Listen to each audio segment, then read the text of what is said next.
এনসিপির সমাবেশে বোমা হামলা হয়েছে। আপনারা জানেন 2জন সাংবাদিক সহ 6জন গুরুতর আহত হয়েছে। ধরছে 2জন রে, 2জনই যুবলীগ। মিটিংয়ের আগে নাকি সন্দেহজনকভাবে ঘোরাঘুরি করতেছিল। তো এই বোমা কে মারিছে? আমি 99% শিওর এটা আওয়ামী লীগ মারিছে। কেন মারিছে আর কেন আমি নিশ্চিত হইলাম, আর তারাই যে মারিছে সেটা আমি আজকে ব্যাখ্যা করবো। এই বোমার ঘটনা শুনে পটকা তুষার কইছে এটা নাকি নাটক, মানুষজন আহত হয়েছে। সে কয় নাটক কেমন? জাউরা দেন, সিল মেরে দেন। এডিটর সাহেব জাউরা সিল মেরে দেন। এই বোমা মারা ঘটনার 3টা জিনিস ঘটছে। 1, লাইট নিবানো হয়েছে। 2 নাম্বার বোমা মারা হয়েছে। 3 নাম্বার সাংবাদিক আহত হয়েছে।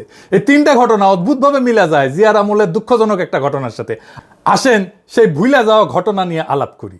বাঙ্গু সুশীলদের ডাবল স্ট্যান্ডার্ডটাও বোঝা যাবে। আসেন দেখি বাংলাদেশের ইতিহাসে প্রায় 50 বছর আগে কি ভয়াবহ একটা রাজনৈতিক হত্যাকাণ্ড ঘটেছিল। 1980 সালের 23শে মে বিকাল 4:19 ঢাকার বাইতুল মোকাররম মসজিদের দক্ষিণ গেটে খন্দকার মোস্তাকের ডেমোক্রেটিক লীগের জনসভায় বোমা বিস্ফোরণ ঘটে। বোমা বিস্ফোরণের আগে জনসভায় সাপ ছেড়ে দেওয়া হয়। দেখেন 2টা জিনিস মেলে, আগে কারেন্ট বন্ধ তারপরে বোমা, আগে সাপ ছেড়ে দেওয়া তারপরে বোমা। মিলিছে? আরও একটা জিনিস আছে, সেটাও মিলবে। সেদিন বোমা হামলায় নিহত হয় সাংবাদিক মোস্তাফিজুর রহমান আশা সহ 16 জন, আহত হয় অন্তত 2 শতাধিক মানুষ। 16 জন মারা যায়। ওই সময় একটা রাজনৈতিক জনসভায় এতজন মানুষ বোমা হামলায় মারা যায় নাই। এটা নিয়ে প্রত্যক্ষদর্শী এবং মারাত্মকভাবে আহত সাংবাদিক এবং ছড়াকার আবু সালেহ সেই সময় দৈনিক দেশের সিনিয়র রিপোর্টার বাংলাদেশ প্রতিদিন একটা স্মৃতিকথা লিখেছিলেন। তিনি বামপন্থী রাজনীতির সাথে জড়িত ছিলেন। তার শরীরে 62টা স্প্লিন্টার বিদ্ধ হয়েছিল। সেই দিন যে নিহত হয়েছিল সাংবাদিক মোস্তাফিজুর রহমান আশা, উনি ছিলেন দৈনিক বাংলার এক নবীন রিপোর্টার। আহত হয়েছিলেন অনেকে। জহিরুল হক দৈনিক বাংলার স্টাফ রিপোর্টার ছিলেন, মশির হোসেন দৈনিক বাংলা, কামরুজ্জামান ফটো সাংবাদিক, আব্দুল খালেক দৈনিক বাংলা, শফিকুল কবির চিফ রিপোর্টার ইত্তেফাক, রশিদ তালুকদারের ছবি তুলতো বিখ্যাত ইত্তেফাকের, জাকারিয়া মিলন ইত্তেফাকের, আব্দুল মান্নান সংগ্রাম, বাঙ্গাল আব্দুল কুদ্দুস সাপ্তাহিক, আকবর মাহবুব সাপ্তাহিক, মুক্তিবাণী সহ অনেকে। মোস্তাফিজুর রহমান আশা ছিলেন নবীন একজন সাংবাদিক, কেউই তাকে চিনত না। ঢাকা মেডিকেল কলেজের হাসপাতালের বারান্দায় কাতরাইতে প্রাণ হারায়, কোনো চিকিৎসা পায়নি। আবু সালেহকেও মৃত ভেবে লাশের স্তূপের সাথে ফেলে রাখা হয়েছিল। কিন্তু সাংবাদিক মাহবুবুর রহমান এবং ফটো সাংবাদিক রশিদ তালুকদার তার জীবনের ক্ষীণ স্পন্দন টের পেয়ে তাকে হাসপাতালে নিয়ে যায়।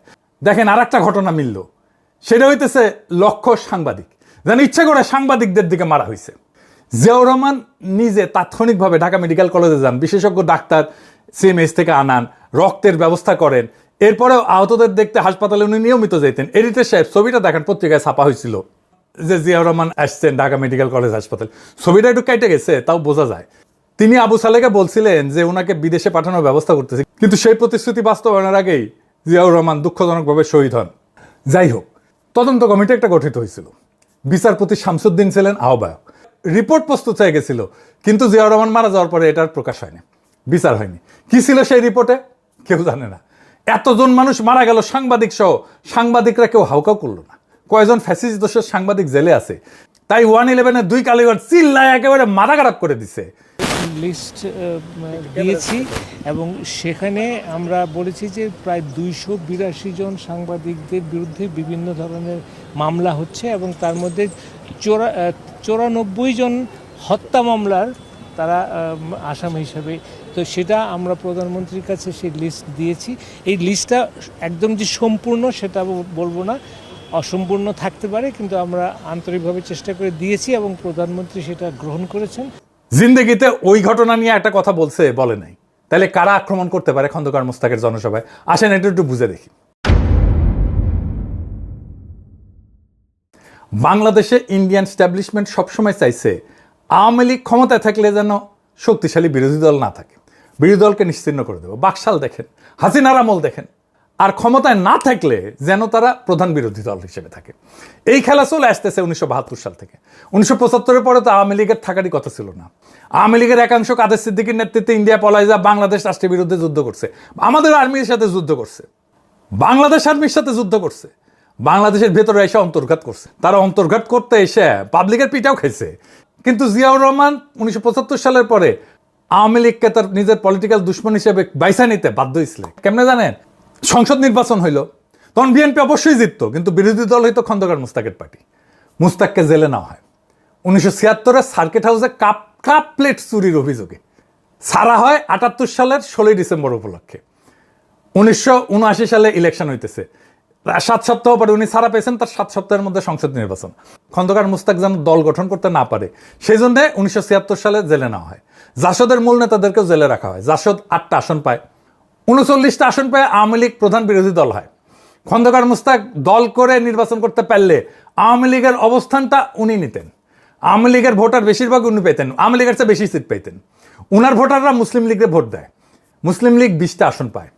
খন্দকার মুস্তাকের দল যদি দাঁড়ায় যেতে পারতো তাহলে আওয়ামী লীগ আর প্রধান বিরোধী দল হয় না, বেশিরভাগ খন্দকার মুস্তাকের সাথে চলে যেত।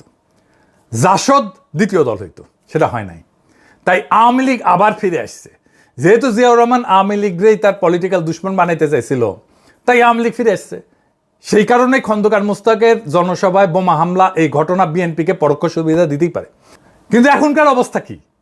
এখন কি বিএনপি কোনোভাবে আওয়ামী লীগের স্পেস দিতে পারে? পারবে না। আওয়ামী লীগকে স্পেস দিলে বিএনপির নিজের যে ভোট ব্যাংক গড়ে উঠছে সেটা ধরে রাখতে পারবে না। জামাত ভীতি দেখায় বিএনপি পুরো আওয়ামী লীগের ভোট নিজের বাক্সে নিতে পারবে যদি আওয়ামী লীগ ভোট না করে, আর ভোট করলে ওই ভোট চলে যাবে। অদ্ভুত একটা অবস্থা বিএনপি। ইন্ডিয়াপন্থীরাও ভোট দেয়, অ্যান্টি ইন্ডিয়ানরাও ভোট দেয়। এইভাবে আপদকাল চলে, কিন্তু লং টার্মে কোনো একটা ক্লিয়ার পজিশন নিতে হবে। যাই হোক, ওই আলাপে আর না যাই। মানে 40% মানুষ তো জামাত এনসিপিতে ভোট দিছে, সংখ্যাটা কম না। এরা ঠিক রাজনীতি করতে পারলে বিএনপি মানে জামাত এনসিপি, তাহলে বিএনপির আরো ভোট নিয়ে আসতে পারবে। এরা যদি ঠিক রাজনীতি করতে পারে, এই কাজ করতে পারবে কিনা আল্লাহ মালুম। সংসদে তো তার প্রতিফলন দেখি না। যাই হোক, খন্দকার মুস্তাকের দল নাই, তাই জনসভায় বোমা মাইরা মানুষ মেরে ফেলার কোনো বিচার হয়নি। 16 জন মানুষ মারা গেছে, কোনো বিচার হয় নাই, কেউ এটা নিয়ে কথা বলে না। তারেক রহমানের সরকারের এই বোমা হামলার তদন্ত রিপোর্ট খুঁজে বের করে প্রকাশ করা উচিত, পাবলিক করে দেওয়া উচিত। আর মতিউর রহমান আর মাহফুজ আনামকে বাঙ্গু সুশীল সাংবাদিকদেরকে জবাব দিতে হবে, কেন বোমা হামলায় সাংবাদিক মারা গেল, এইটার জন্য তারা কোনো প্রতিবাদ করলো না, আর বিচার চাইলো না। কেন তারা বিচার চায় না, এটার জবাব দিতে হবে। ওই সাংবাদিক মারা গেছে, আশা তার জীবন না।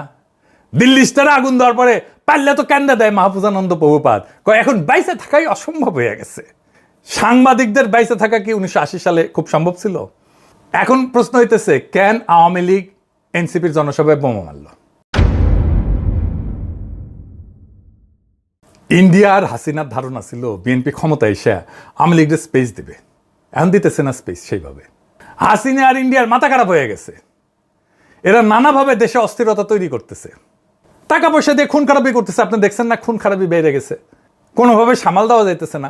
এগুলো হাসিনা টাকা দিচ্ছে, ইন্ডিয়া টাকা দিচ্ছে, টাকা দিচ্ছে। হাসিনা পালানোর পরে ডাকাতি করার কন্ট্রাক্ট দিছিল না, মনে আছে না? আর এনসিপি তো আওয়ামী লীগের 1 নম্বর শত্রু, ছোট দল, তাই এনসিপির উপরে হামলা করাটা তার জন্য সুবিধাজনক। হাসিনা আর আওয়ামী লীগের পক্ষে যারা ইনায় বিনায় বয়ান মানায়, পটকা তুষার, এনাস আলমগীর, পান্না পাঠা সহ যতগুলা সফট আওয়ামী লীগের আছে, এইগুলারে যদি থেরাপি দিতে না পারেন তাইলে এই ঘটনা চলতেই থাকবে। একেবারে রুলারের মতো সোজা হয়ে যাবে। থেরাপি দিবেন, বোমা হামলা বন্ধ হয়ে যাবে, সন্ত্রাস বন্ধ হয়ে যাবে, বোমা হামলা বন্ধ হয়ে যাবে, আওয়ামী লীগের তৈরি করা ভাড়াটা সন্ত্রাস এটা বন্ধ হয়ে যাবে, দেশ শান্ত হয়ে যাবে। এরাই দেশকে শান্ত করতে দিতেছে না। আওয়ামী লীগ যেখানে মিছিল করবে, মিছিল দেখলে মারবেন ধাওয়া, একা হইলেও মারবেন ধাওয়া, দেখবেন আশেপাশের লোকজন এসে জড়ো হইতেছে। একটারে দুইটারে ধরতে পারলে একদম ট্যাঙ্গে রেখে থেরাপি দিবেন। একটা নিষিদ্ধ দল, তার থেরাপি দেওয়া জায়েজ আছে। আমি আশঙ্কা করি এরকম বোমা হামলা আরো হবে, ভয়ঙ্কর রকমের বোমা হামলা হইতে পারে, আরো বড় আক্রমণ হবে। আওয়ামী লীগ এটা করবে। আর এই বোমা হামলা থেকে এনসিপি কি মুক্তি পেতে পারবে? অবশ্যই মুক্তি পেতে পারবে, এটা থামাইও দিতে পারবে। আমি যে স্ট্র্যাটেজি দেবো এটা মেনে চললে এই আক্রমণ আর হবে না। সেই স্ট্র্যাটেজি ফলো করলে কেউ কখনো এনসিপির জনসভায় হামলা চালাইতে পারবে না, চিন্তাই করবে না বোমা টোমা মায়ের কি দেমু শিখে দেই শিখে। আমি এনসিপি করলে সাভারে যেদিন বোমা হামলা হইলো ঠিক তার 1 সপ্তাহের মধ্যে সাভারে আওয়ামী লীগের সবচেয়ে যে বড় নেতা আছে তার বাসাবাড়ি ধানমন্ডি 32 নম্বর বানাই দিতাম, আর ওই নেতার মরিচ পটকা ঢুকায় আগুন দিয়ে দিতাম, সারা বাংলাদেশ খবর হয়ে যেত। দ্বিতীয়বার কোনো বোমা হামলা হইতো না। এখন আমার ক্ষুদ্র ভ্রাতারা কইতে পারে, সাভারে তো আওয়ামী লীগের নেতারা সব পালাইছে, তাই কার মরিচ পটকা দিমু?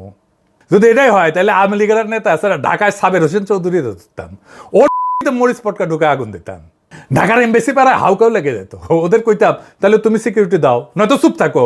হাসিনার টাইমে হাউকাও করছিলা, এত গুম আয়নাগর হইলো, খুন হইলো, একবারও তো চিল্লাও নাই। এত ভোট ডাকাতি হইলো, একবার চিল্লাইছো তুমি?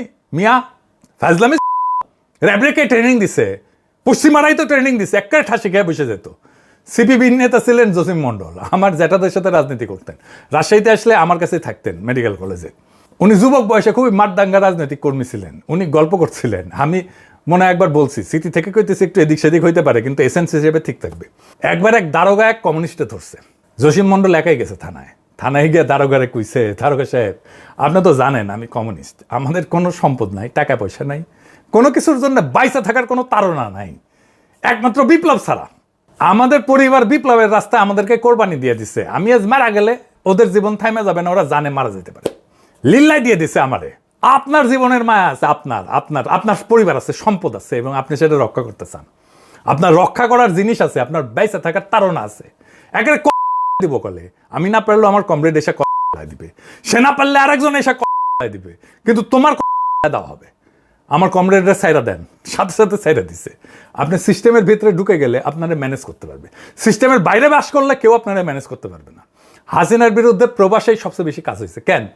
কারণ হাসিনা আমাদের ধরতে পারতো না, পরিবারকে ঝামেলা করার চেষ্টা করছে, সুবিধা করতে পারে নাই। এক কনসারের বোনরে ধরেই তার খবর হয়ে গেছে। সিস্টেমটা যদি বদলাইতে চান, সিস্টেমের পাঠ হইয়েন না, নিজের নিরাপত্তা নিজে নিশ্চিত করেন। আপনার গায়ে হাত দেওয়ার আগে যেন আপনার শত্রু 10 বার ভাবে। ইরানে বোমা মারতে ট্রাম্প যেমন 10 বার ভাবে, ঠিক সেইভাবে এটাই জুলাইয়ের রক্ষা কবচ। মনে রাখেন, আপনার 24-এ তো শহীদ হইয়া যাওয়ার কথা ছিল, রাস্তায় তো জীবন দিয়ে চলে যাওয়ার কথা ছিল, সে শহীদ হইতে তো গেছিলেন আপনারা। সেই শহীদ মৃত্যু ছাড়া বিপ্লবীদের কোনো কিন্তু অস্ত্র নাই। তাই শহীদ হয়ে যাওয়ার সম্ভাবনা নিয়ে আপনার রাজনৈতিক কৌশল ঠিক করেন। কেউ আপনারা হারানো তো দূর কি বাদ, আক্রমণ করার সাহস পাইবে না। ইনকিলাব জিন্দাবাদ, আজাদি জিন্দাবাদ।